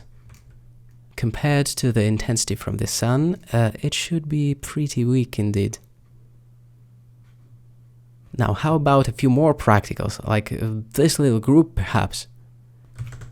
Need to select everything, and again, it's a matter of transporting it in between the scenes with the Ctrl-C, Ctrl-V functionality. Easy peasy. Pasting it out into Practical Lights collection and doing a quick cleanup to keep the collections tidy. Then we can hold Shift and right click on any point of the sphere to move our 3D cursor there, and then Shift S and put selection to cursor while keeping the offset to quickly move our group of assets there. I even modeled this quick and ugly wooden thing from the HDRI reference so it can pick up some light from the practicals. That is such a nonsense thing to do, but it'll do the trick. Okay, I'll go with the orange tint for these lights, simulating a lower temperature of a tungsten light bulb or something, and a greenish fluorescent thing nearby for no particular reason. And here, a friendly reminder about the light ratios should be plugged. The bright practicals may look instantly attractive, but it's better be thoughtful about the relative dynamics compared to the brightest source in the scene as a reference point. Now I'm going to fast track the video to the point where the third practical, this kind of an industrial light, was sneaked in. Again, a tungsten low temperature tint and not very impressive output to make it blend into the background slightly better. These are just a few ideas for practical lighting, which is a much broader and way more elaborate subject that we have covered here in this video. So we have played with different ideas for practical lights on both our character and the environment. I hope it gave you some ideas and sparked your interest in exploring that facet of lighting, and we can do a lot more with it, obviously, than we have shown there. I encourage you to experiment with it, and we're moving on to the atmospheric effects like haze, steam, and volume light. If there's one thing that is a guaranteed booster of a cinematic quality of, I would say, any shot, it is the atmospheric haze for sure. It is one of the best tools for creating that highly desirable contrast of foreground and background elements, and it would be a shame not to pick this low-hanging fruit. I'm gonna create a new collection called Haze for this as usual. Then to fill some volume up with haze, we need something like a cube. Okay, now it doesn't need to cover the entire scene, but it can. So I'm extending it all the way to the edges. To hide the cube in the material preview, we need to come over to the viewport display and change the display type to bounds. This way we'll just see its bounding box and that's it. It won't mess up with our 3D cursor as well. Cool. What we can do now is come over to the shader editor with Shift F3 and create a new material there. The default shader can be replaced with a principled volume shader instead. So Shift A, shader, principled volume.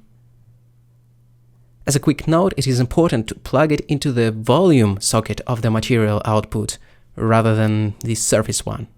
It's easy to miss that thing. Okay, the screen went black because the volume's density doesn't allow any light to punch through, so we can decrease the density to make it look like someone has made a few puffs of steam from a smoke machine or something. 0.01 looks nice, 0.02 is already too hazy for my taste, a sandstorm type of vibe, which is a bit too much. But at least we see the light shafts now, which is a neat byproduct of having haze in your scene. Okay, 0.01 then. Settled. A quick before and after. OMG, it does look incredible though, such simple effect. As we've mentioned in the first chapter, anisotropy can be hard to put in words.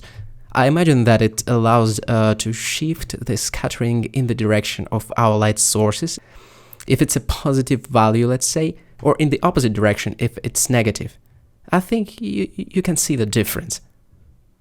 The caveat of using a really high anisotropy though is that the fog really gathers around all light sources, even the hidden ones, and it kind of reveals their location, and that's probably a bit awkward. And the negative values should make it look more like a dusty volume rather than a volume composed of gas particles. But I still think that the best way to feel how this really works is to play with this slider yourself. I'll keep it around 0.27 or something to keep it relatively uniform with just a bit of shift towards our lights. It's incredible how much the image depth changes with the addition of the fog, right? It is incredible, I think. Anisotropy could also affect the god ray's appearance. Not always clear in what direction it should be tweaked though, so worth playing with.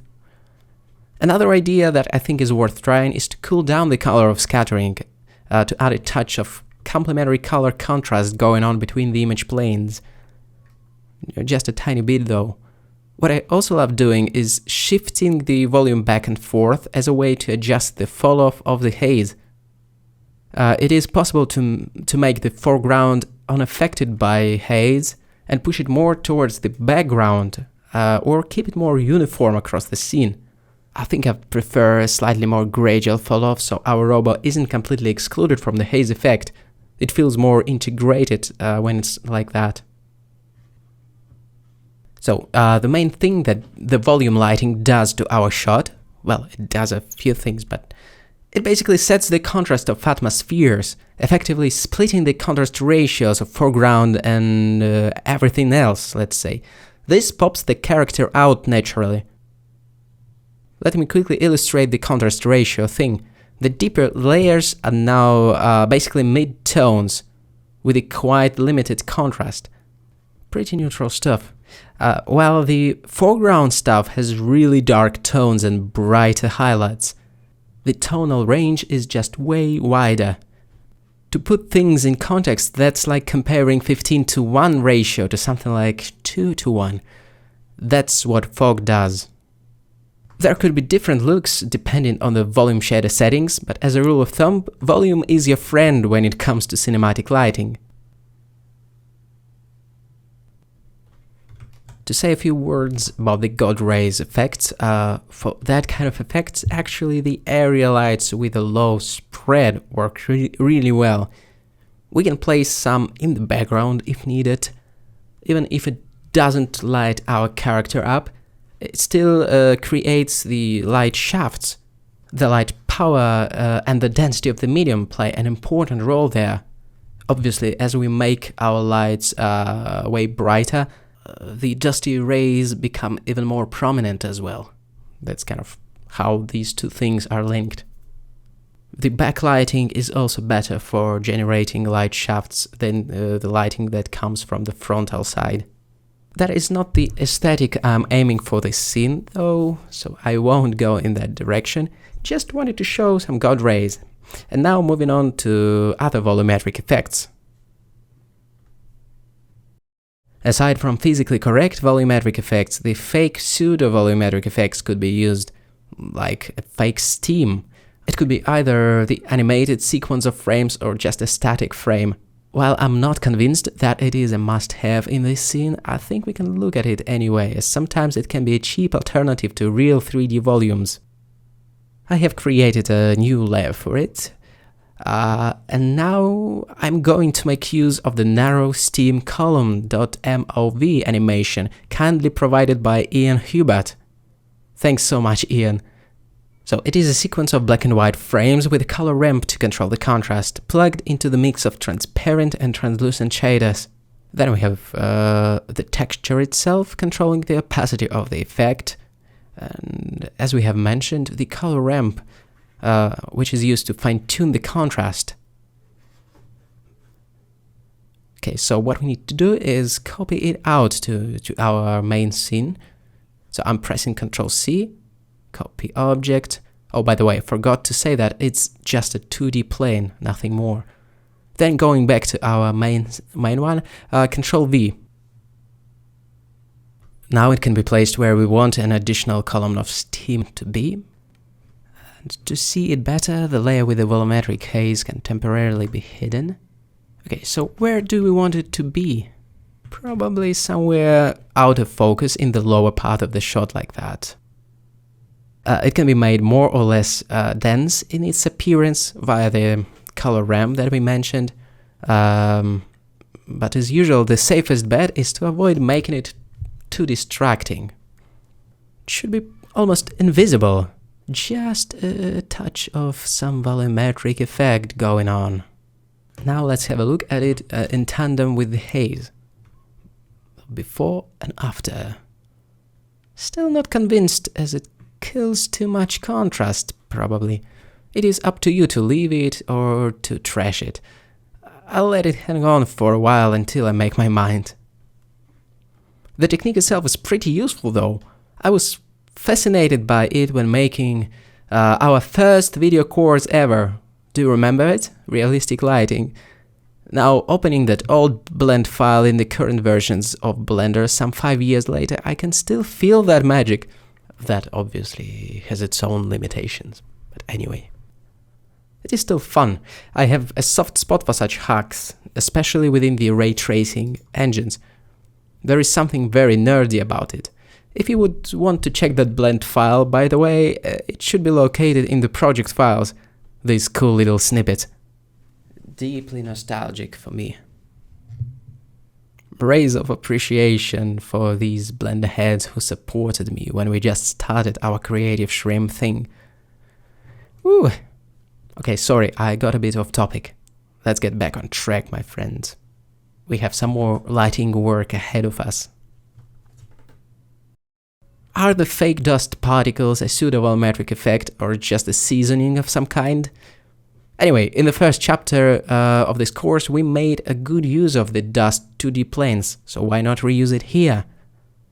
I see no reason not to do it. As a quick reminder, that's just a transparent plane with a dust texture, sitting and waiting for you in the downloadable resources. I'll just transfer it to our scene and put it into the dust collection. I can feel that my viewport is becoming pretty slow with all the layers we have added. It is a lot of transparency and overlapping transparency, which is even worse. It is getting a bit hard to tell what's going on. I hope you're able to see the dust particles though. I think the video compression shouldn't kill it completely.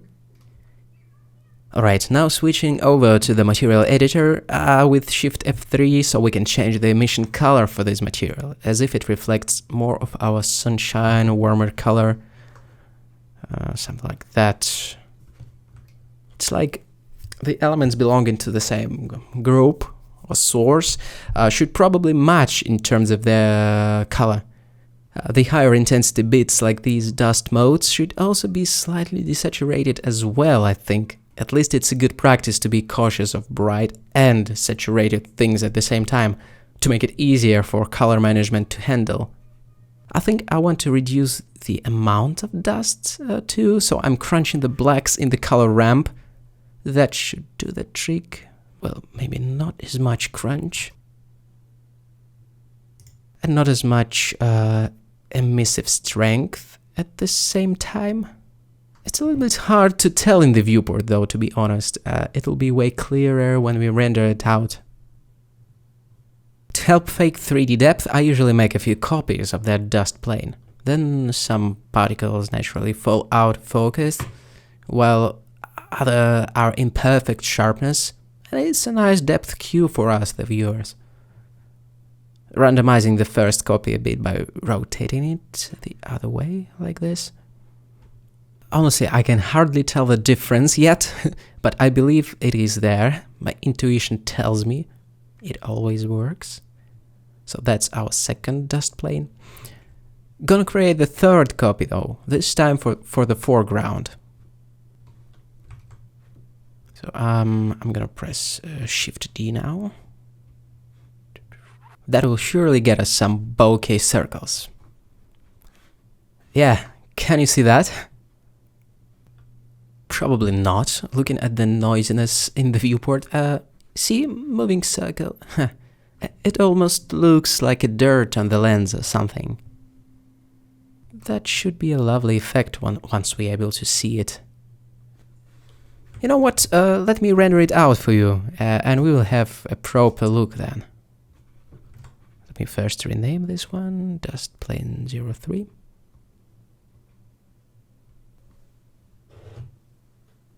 Time to sip a coffee and render it out. So that is our dust effect. That is the layer in sharpness. How about the second layer though? Okay, I wonder if you can see it. There is something there, but yeah, minor stuff indeed. The foreground bokeh circles extended vertically due to anamorphic lens squeeze though. That was worth the hassle. As for that anamorphic squeeze, let me plug in the example from the first chapter once more. What the higher aperture ratio in the camera settings does is simulates the anamorphic squeeze of the out of focus elements, while the number of blades affects the look of the bokeh circle, turning it into a bokeh octagon, pentagon, or whatever. It is usually accompanied by a wide screen aspect ratio to imitate the authentic anamorphic look that was always wide due to technical reasons. As a flash forward, the wide screen aspect ratio is something that we will think about in the post-processing videos. The anamorphic lens flare, on the other hand, can be added now. As a finishing touch, we can soften a digital look by adding an anamorphic lens flare. Some artists actually like optical aberrations, others not as much. In this scene, it makes sense, I think, as we have an implied light source, so why not? First, I will switch off the volume layers temporarily to make our viewport faster. Then I'll create a new layer, lens flares. I think let's reuse this flare from the project files, just as we did in chapter 1, a fairly typical anamorphic streak. This type of streaks is what you get in the anamorphic lenses instead of more circular type of aberrations. Okay, as we remember, while the 2D plane with the flare can technically be placed anywhere, it looks the most believable when it is actually near the camera sensor, just in front of it, in our lens barrel, let's say. So it would also naturally place the lens flare out of focus, due to where our focal point is. So I'm gonna select the plane, shift click on the camera, then Ctrl C and copy its location and rotation. Then I will scale it down a touch. We can withdraw it by pressing G and Z twice to move it on the local Z axis. Watch how it falls in and out of focus depending on the distance from the camera sensor. Okay, as we have an implied light source to the right, just outside the frame boundary, the one that actually motivates our backlight as well, I would like to have the streak originate there too. Gonna rotate it a bit like that. Okay, and let's give it a different tint, a cooler one. We'll need a mix RGB operation for that. Let's go with color as our blending mode. And actually, we can mix it with the neutral gray as well, and that will basically desaturate it. But I'll go with the pale blue color. Speaking of blue, anamorphic flares are often blue or purple, sometimes more neutral though. We can make it any color we want, really. Personally, I'm cautious of highly saturated mixtures for special effects and for everything else for that matter. So I'm using a neutral, slightly off to the blue side mixture, and the intensity which is rather subtle.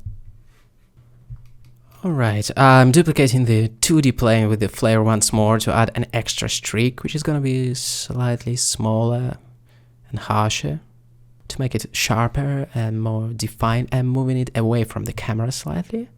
So it's this type of sharper streak.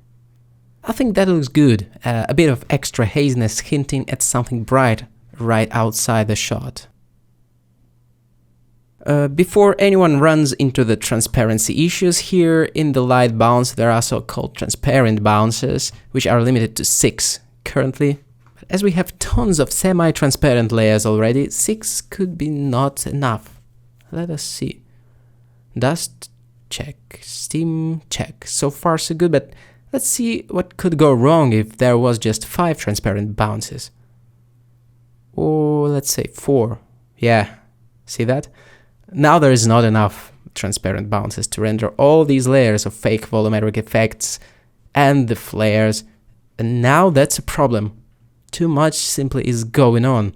To play it safe, I'll give it something like 8 bounces, and it should cover it. It should be enough, I think. Oh well, as an afterthought, the flare could still have a bit more of this denim blue coming through. A little color never hurt nobody. Okay, so I'm going back through our list of layers and just toggling everything on.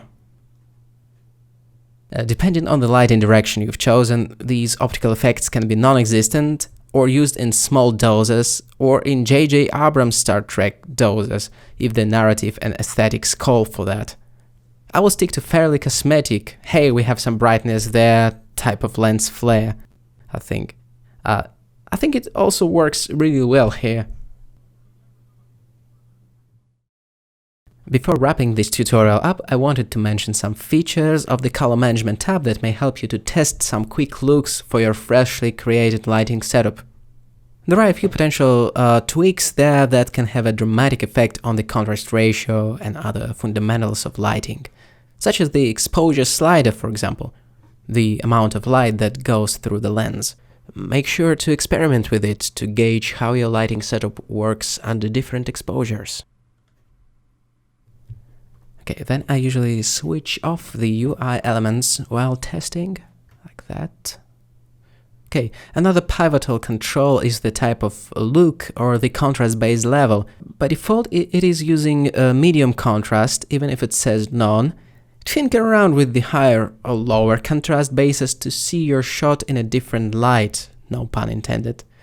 It is like changing the contrast ratios globally, as opposed to going into the light settings for each lamp and tinkering around it from there. Okay, my intended base look for this setup is exposure -2 and medium contrast base though. I quite like how it looked. One more sweeping adjustment worth mentioning is built-in RGB curves applied on View Transform. Not only can it be used for the tonal adjustment, giving it the S-shaped curve for higher contrast, for example, and so on, but also it can be used to curve the tonal response of individual channels, red, green, and blue channels, for more sophisticated grading. Or, in other words, to slap a quick and dirty look there, even before moving on to post-processing. Like how it would look like if there was less greens in the shadows and a higher amount of green tones in the highlights, without going crazy, of course. How would it affect the vibe of what we have just set up? The same for the blue channel. I use it to kind of challenge my lighting setup from the perspective of broad image-making changes, if that makes sense, as it's always interesting what overtones it would generate in different exposures and so on. Will it hold up? Will it change the vibe radically? That's kind of interesting. Finally, I'm giving it a proper render, and now it should be a good time to congratulate ourselves. You're doing great. Thank you so much for this opportunity to talk about cinematic lighting and show some interesting things. The only thing left, I think, is to give a quick summary of steps that we have taken to build this pretty versatile character lighting setup.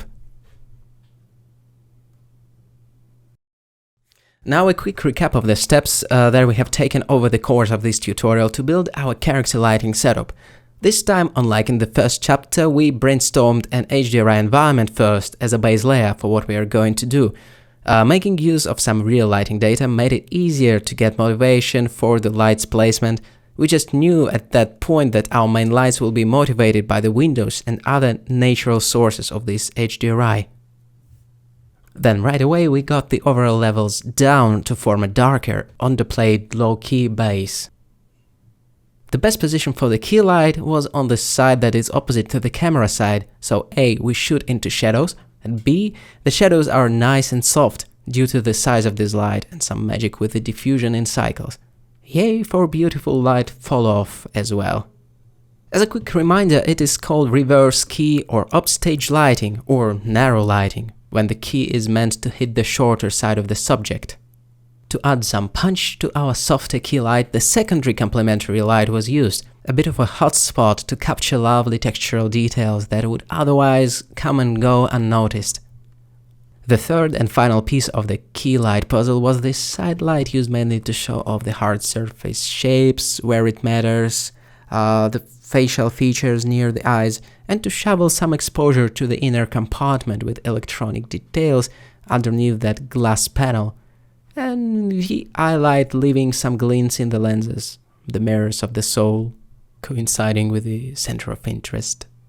These were the things contributing to our key light. Then, to make the subject pop out from the backdrop and to realize the idea already present in the HDRI, we added a pretty harsh bluish rim light, highlighting the silhouette details in the wires and other stuff at the back. With the solid 3-point lighting base in place, we blasted it with the sunbeams to create so much needed pools of higher contrast here and there. We used it sparingly though, to go zebra, light to light to dark, and so on. If our main light was supposed to be soft and glamorous, this sunlight was naturally fairly sharp lighting generated by a much smaller light source, still hitting the object from the direction that is opposite to the camera angle though. With the dynamic range in mind, and to make it believable, we gave our sun a serious wattage. Right off the start, it was like 10 times stronger than our key light. To put it into perspective. That is very rough estimate, but still. Then we bounced off some of the sun's exposure back on the robo's face to fill it in and just play with the idea of the sunshine bouncing off some surface for that extra touch and extra fill. After nailing, let's say, the main things, our next step was to light up the practicals that were preset to be activated via drivers in this blend file, like these flashlights, lenses backlighting, and so on. The practicals creating a few more pools or layers of light carefully limited in their output to not mess the light ratio that was established, where the sun should have dominated the whole thing, being much stronger than these lights. We have experimented with some background practicals as well, bringing in a few devices to be present in the shot's frame, kind of included into ambient narrative if you wish. Next, we hazed it all up to the point of creating nice, very expressive separation between foreground and background elements, or we can tell a different contrast ratios between the foreground and the background, which aided the depth perception for sure. In addition to that, we have brought in some fake 2D planes with a steam texture for some non-uniform extra hazing. And up to that point, I'm still not convinced it was really needed there. But hey, whatever, I guess the technique itself is pretty useful. To make our lighting setup feel fancy and complete, we abused the dust particles trick once more. Our only excuse was that there was a sunshine in there to motivate it, and the set was based in the dusty warehouse after all. The lens flare was the final touch, once again, motivated by some bright opening right outside the frame on the right, a beautiful optical aberration having many implications, or just being cool. That is mostly it, I think, aside from challenging our light setup by the quick adjustments to exposure, contrast, RGB curves, and other color management fundamentals for the curiosity's sake. And speaking about the contrast ratio, I would say, if we take a step back and try to describe the vibe, that it is a low-key composition, fairly dramatic, with a wide dynamic range. This kind of dramatic type. So this was the cinematic lighting formula for characters, one light at a time. In the next video, we'll unlock its true versatility to breed a vast terrarium of lighting species out of this DNA. That was Gleb Alexandrov. You're still watching the cinematic lighting course for Blender. I will see you in the next video. Thank you so much for watching.